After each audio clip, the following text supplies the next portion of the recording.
Should floodgates exist in Yu-Gi-Oh! TCG? Let's watch. If you've ever played any amount of competitive Yu-Gi-Oh, then you no doubt have encountered Floodgate cards. Love them or Alright. hate them, they've been a key part of the Yu-Gi-Oh metagame for almost as long as they've existed. From Vandy's Emptiness to Dimensional Barrier, Dude, these cards are so annoying. Like, you already, I'm sorry, but I have to say, like, you already know. If you play, like, floodgates, and that's what your main thing that you play it, I respect you less than other duelists. I'm sorry. these cards are designed to have some kind of negative effect on both players, preventing them from performing certain actions in game. But in practice, these floodgates are usually much more one-sided, since one player won't be affected nearly as much, or one player will have already been able to play the game before using it. So that got me thinking, should we just outright ban all these floodgate cards, or are they a necessary evil in the game? In today's A necessary evil. How could they be a necessary evil? Ban barrier statue? They should ban all the statues, yes. Why would it be a necessary evil? What exactly is it doing? That's what I'm curious about. Alright, see you next time, cat. See you. Imperial or Dynamorph is the only one that is cool. I mean, Dynamorph is a little different, but it's still a floodgate, right? But it's not as dumb as these ones. Like, at least there is some kind of strategy, and there is a drawback. That is the life points thing, in a way. In a way, because that's also like a benefit for artifacts. But yeah, let's see. today's video, I'll be talking about what I feel players may argue are the pros and cons of having floodgates in the game in as unbiased of a manner as possible. So without any further ado, let's get into it. Okay, well, pros, I don't know. Cons for the existence of like floodgates is that it makes for non-games, right? It's not fun to go against floodgates because you don't do anything. You cannot play. You just pass, and then your opponent attacks you with something, and then you just pass, and then like that. It makes for boring games, and that's if the game is meant to be fun, and floodgates actively make games not fun. I feel like that's enough reason for them to not exist. But there's a possibility that they are necessary also. Let's see. Floodgates stops the 20-minute combo deck, bro. The combo deck can also flip the floodgate cards on you. Yeah, that is true. Alright, so before we get into the discussion, I wanted to quickly go over the different types of floodgates. Now, this may not seem super important, but I think that there actually is a significant difference between the different types of floodgates that we have in the game right now, and that contributes to whether or not they should still be in the game, in my opinion. So start because in some archetypes you just do your thing and then you end up on one of these floodgates, and that's even worse, right? I think floodgates are good for new players but toxic in high level. No, I think they are bad for new players. I think like floodgates are bad for new players because you are not learning to actually play the game. You are creating non-games. How are you gonna learn to play the game if you are not playing it? I think it's bad in that sense. Starting off with maybe the most classic version of a floodgate, literally a continuous trap that stays up on the board that has some sort of negative effect. So maybe a common example of this is Vandy's Emptiness. And then the next type are the lingering types. Like once you play it, it goes to the graveyard, but its effect lingers for a turn or two. So things like Different Dimension Ground or Mistaken Arrest. And then the third type are actually... Yeah, the lingering effects are... What is it called? Dimension Shifter? Oof.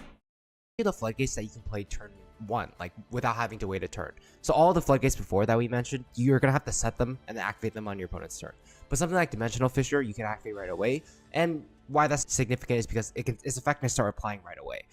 And then finally, the last type of floodgate is going to be the searchable kind. So maybe the most prevalent example in the current metagame is Spell Canceller. So just keep that in mind when we go through this discussion. There are different types of floodgates, and they're not exactly all the same as each other. So do just keep that in mind as we go through this discussion.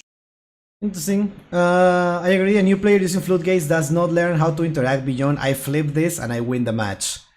And it's random, right? Because if the opponent doesn't have an out, you win the match, right? If the opponent has an out, then you lose instantly, right? Because you don't know how to play. Think for new players already a red flag? Yeah. So I'm going to do this by talking about arguments for both sides. Starting off with the argument that we shouldn't ban all floodgates. I think the most obvious argument to this is that most floodgates at least have some counterplay to them. So for example, think about the normal floodgates that we talked about in the last section. Cards like Vandy's Emptiness, cards like Mistake or Shadow and Bristling Mirror that you see here. These are cards that can be destroyed and removed from the field with cards that are generic enough to be played in every deck, like Harpy's Feather. Harpy's Feather Duster, right? The opponent gives me like a Vanity's Fiend, I'm playing Sky Striker, I go second, I activate Raigeki, the opponent surrenders. That wasn't fun, right? I take like, it's fun for me because I see someone that wasted my time, basically, right? And they are losing LP and I'm winning LP, right? They summon Vanity's Fiend and they think they are so smart, they are so good. I just happen to draw Raigeki and that's why I win. It's random. It's just like a random thing, so I don't know. The Duster. There is also a world where, for some of these floodgates at least, you can simply just play through it with good sequencing or good deck building choices. You don't necessarily good deck building. I feel like it's not good deck building. It just happened to be that the good deck building that was good against this, and that feels like it's random, right? Because it depends on the meta, and you can find this in any meta, like a random thing. Lose to a floodgate when it gets flipped. And so I think one of the biggest arguments for just not banning them outright is that they do kind of encourage some form of skill expression, where you're not just like mindlessly playing cards. It kind of forces you to think about like, okay, if my opponent has this floodgate, is there a way I can sequence my plays better so that I'm able to actually play around it and beat it? Another skill expression. That's already answered your question, Pablo. A field full of negates is also a floodgate. Well, by definition, it's not, right? But if you're trying to say that it's as bad as a floodgate, then it's not, because it requires interaction. It requires to think on how to use things. The opponent also has to think when to use the negates, on what to use the negates, right? In what order should they use the negates, right? And that requires knowledge about the possible cards that your opponent could have. So it requires knowledge and skill, right? So it's fundamentally different. A board full of negates, it requires skill. It creates games, right? It's still toxic, yes, sure, but never as toxic as floodgates. Spam negates until the enemy stop moving. It's not just spamming negates. If you just negate every single time, the opponent will be able to play if they have a good deck, right? If they have a good deck, at some point they will just play, and if they played it well, then they will end up with a card that is a full combo. Definitely, like, use the ruler no more. Not necessarily, but yes, I get your point. I do not think you can just run Duster or MST is a valid reasoning to leave continuous spell trap floodgates legal. Those are there in most matchups. 100%, I don't know. I feel like that is not a real argument. Because they are not searchable. It's random. That's what I was getting at. Tell me what deck that can survive the 7 negates. There are decks that you negate a card, right? You negate a card, but they also have an effect that activates from the graveyard, right? 7 negates. They also have an effect that activates on the graveyard. Let's say that there are 7 Omni negates, right? But they have extra effects, because sometimes you can activate a card and then the effect destroys them, but then they activate from the graveyard. They have another effect from the graveyard. And there is also cost. Sometimes they negate not the activation but the effect, but the cost gets to more effects. Like in Cyber Dragon, for example, you have a cost that discards cards, right? There is another, like, I don't know, what is this called? I don't know much about Tearlaments, but it's the milling the cost. I don't think it should be the cost, right? But there are cards like that makes you discard stuff for cost. Then when those cards also activate, then yes, not every deck can do that, but like really good decks can. 7 negates, 6 cards in hand. Not every negate is a negate and destroy. So bodies stay on field to take linked monsters. and the grape effects, as Pep mentioned. Exactly, there is ways around it, and that's why it requires skill. That's why it requires skill. That's what I'm saying. A good example is Atlantean Neptavis, where the cost is Foolish Burial, the effect barely matters. See, that's what I'm saying. There are cards like that. It depends, right? And there is not gonna be like 7 Omni negates, right? Some of them are gonna be like negates on field, some in hand, then some others are negate and destroy, some others are just negates, or negate activation. That's what you have to think. Think! The Floodgates don't do that! Okay.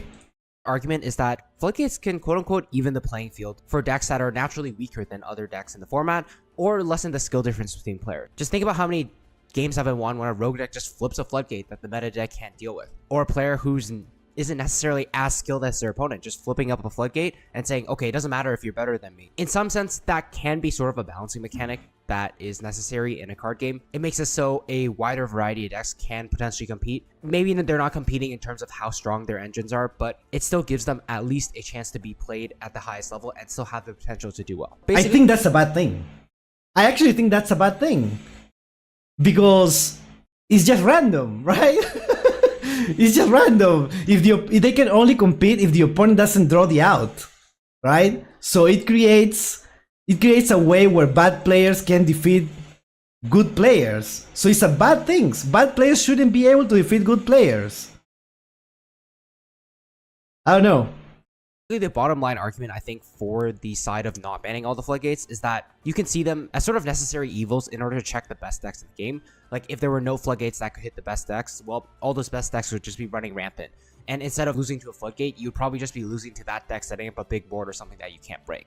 Basically, they're there to slow the game down, make it a little bit more even for all decks. If you're finding this discussion interesting so far, then I just ask that you please check if you're subscribed to the channel. Only a very small percentage of my viewers are actually subbed, and by subscribing, you not only let YouTube know that you enjoy seeing this, which will help my channel grow, you also help keep me motivated to keep posting more of these videos in the future. It doesn't cost you anything, but it means the world to me, so thank you in advance. Yeah, chat, go support it, because honestly, like, I disagree, right? I obviously disagree with most of this, but those are the arguments, right? He's presenting the arguments, and I am giving my opinion. This is my opinion at the end of the day, right? But I like videos like this because they create a conversation, and that's what I like the most, right? That's what I like the most. So yeah, don't take it personal, right? I have nothing against TCG Sam, obviously. I just want to talk about it. I like to talk about this, okay? Like, this is a really cool and well-made video. The arguments, like, I can see them, right? I disagree personally, right? I disagree them, right? But yeah, I just wanted to say that in case someone misunderstood what I'm trying to say. Yeah, the point is literally the coin flip. Did you go first, or did your opponent draw the out? Exactly. That's what I don't like about it. Let's move to the other side of the coin on whether or not we should ban all Floodgates. So these are the arguments that I think make sense in favor of banning all the Floodgates that we have in the game. So I think the biggest and most obvious argument for banning all of them, like I mentioned at the very start of the video, Floodgates were intentionally designed, at least in my opinion, to have an equally negative effect on both players. But in practice, most of the Floodgates that are being played are just too one-sided. For example, I get to go first, set up my big board, and then flip my Floodgate that says neither of us can, like, for example, add cards from deck to the hand. But it doesn't really matter if I've already gotten to play the game and add all the cards I need for the deck to the hand, right? Because I'm going first. Or a Floodgate just simply doesn't affect the other players. Think about how strong of a card Dimension Shifter is.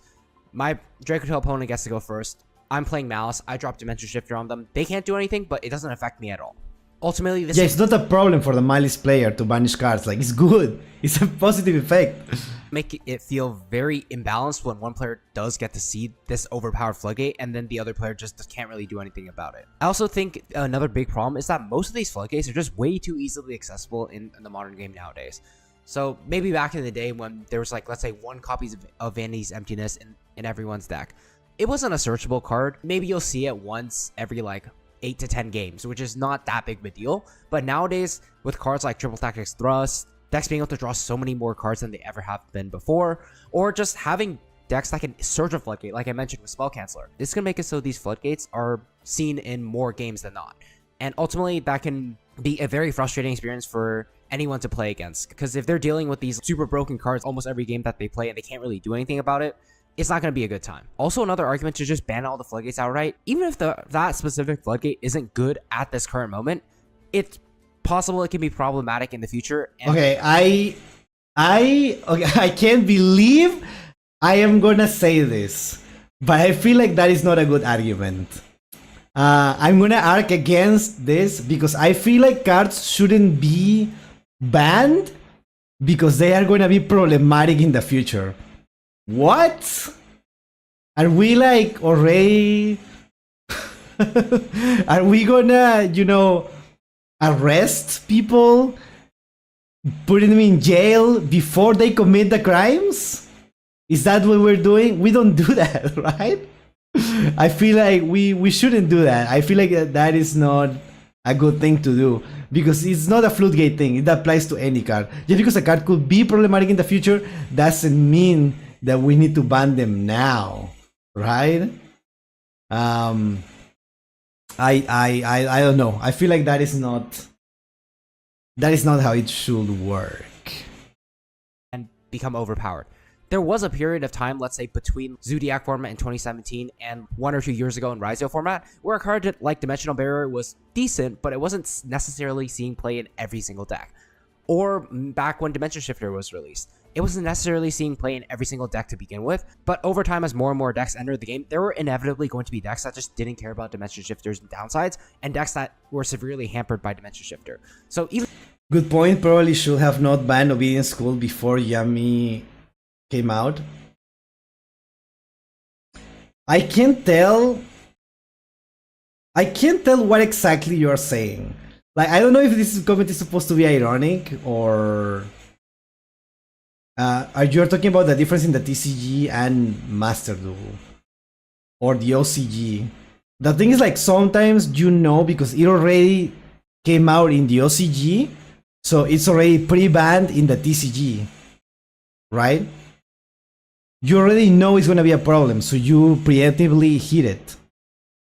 In Master Duel, it was hit before Yami came out because they already know that it was a menace in the OCG and the TCG. That's why they do it, because they already know, right? I'm not talking about that, right?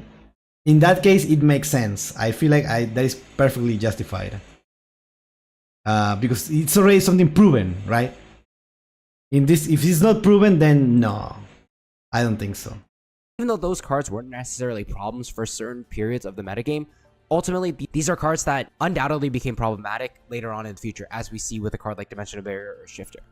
So the bottom line for this side of the argument is that just having these floodgates in the game generally leads to more uninteractive and unfun games for everyone, both for the player playing against the floodgate and even for the player playing the floodgate. If, let's say, I'm playing Malice, I drop Dimension Shifter, my opponent just passes turn. Well, I basically just played Solitaire and just won the game from there. That sort of experience can make it feel like games are decided more by luck or RNG as opposed to actual skill. So that kind of leads me to this. Right, Master Duel and TCG use the OCG data. OCG doesn't really pre-ban cards. Well, yeah, exactly, because they cannot prove it, right?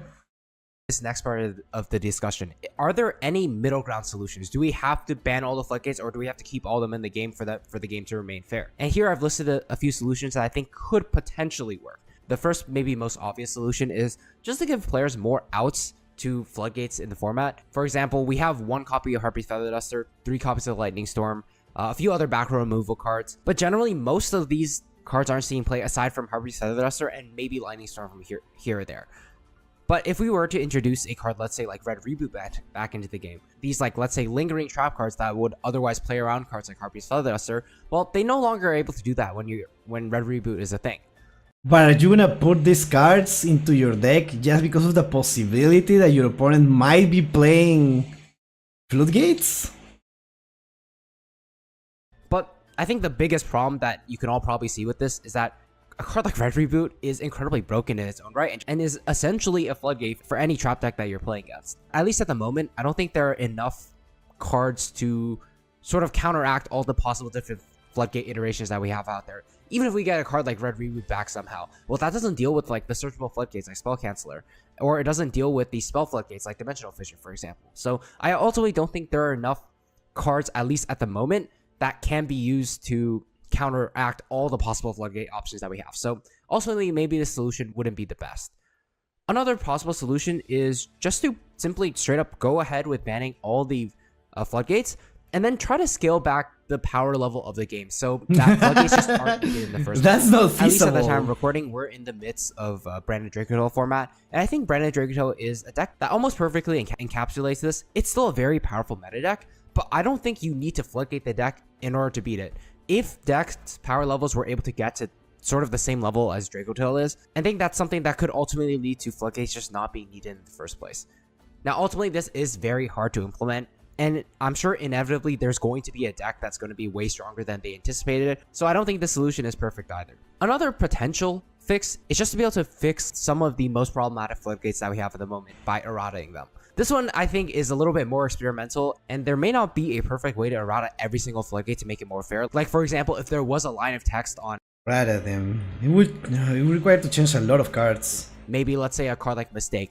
You can't activate this card this turn if you added more than 2 cards from your deck to the hand during the previous turn. Ultimately, though, this is something that's just very experimental and probably not actually going to happen, but I thought at least it'd be interesting to talk about. Overall, it's also possible that there's no good middle ground solution to this Solution? No solution. What if you just keep printing cards that are good going both first and second? That's a crazy concept. problem. Curious, let me know what you think in the comment section below. Do you think there's a solid middle ground solution to this floodgate issue, or do you think we either have to ban them all or keep them all? I'm curious to hear what you think. Before I end off the video, I just want to I hate floodgates! No, I'm just kidding. Affiliate link in the description below and use code TCGSAM for 5% off your entire order while helping to support the channel. Again, keep in mind that this is just meant to be an interesting, thought-provoking discussion. Yeah, exactly. That's what I love. That's what I love. One of these options is necessarily correct or better than the other, but I am curious. No, I am saying, I am saying the floodgates are bad. I am saying it. Thank you, TCG Sam. Hear what you guys think, so do let me know in the comment section. But with all that being said, I just want to thank you guys so much for watching, and I will see you guys in the next one. Very cool video. Very cool video. Dude, the ban could fix the game. Ooh, banning Reaper. That's rage bait for me. I should watch it. I've been successfully rage baited by this. I might watch it next stream. What is the next ban list? Do people have like predictions about it? Is it like this Tuesday? Is it next Tuesday? When does it usually go? Right? That Ocean RP's Fire Duster on a link tree that activates by tributing itself.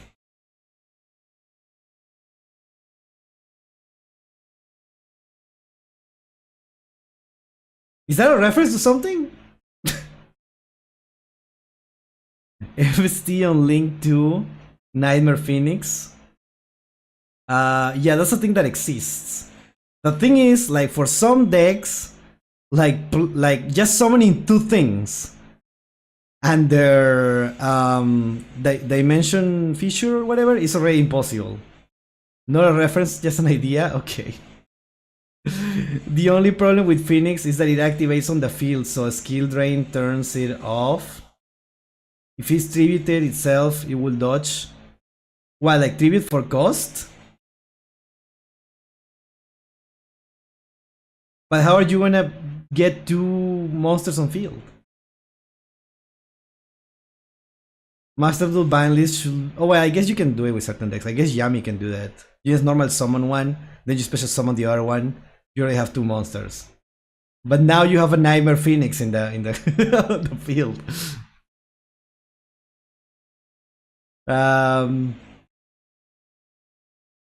Masterduel ban list should be this week. Wait, really? We should probably watch this before then. We will see how that goes. We will see how that goes. Hopefully not. The only solution that they are doing is that you can do it from hand. A Harpy Feather Duster from hand. Yeah, I don't know. I'm sure there is solutions about that. No, let's just ban all the floodgates. Let's get rid of all of them.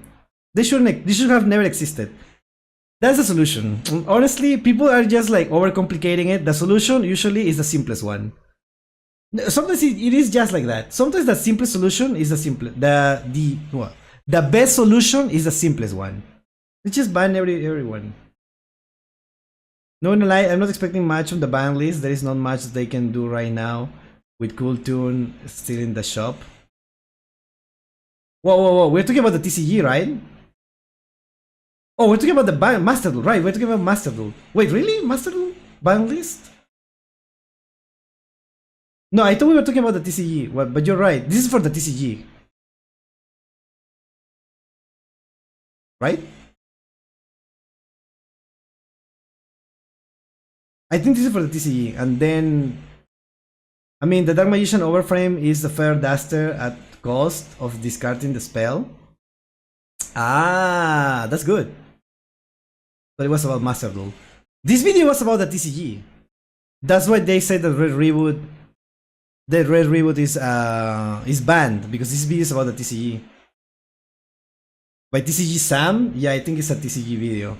But yeah, most things still apply to Master Duel, which is what I play. I don't play the TCG. I would if I could, but you know, things are like that. Anyways, thank you for recommending this video. It was really thought-provoking. And yeah, let me know your opinions in the comments. Thank you.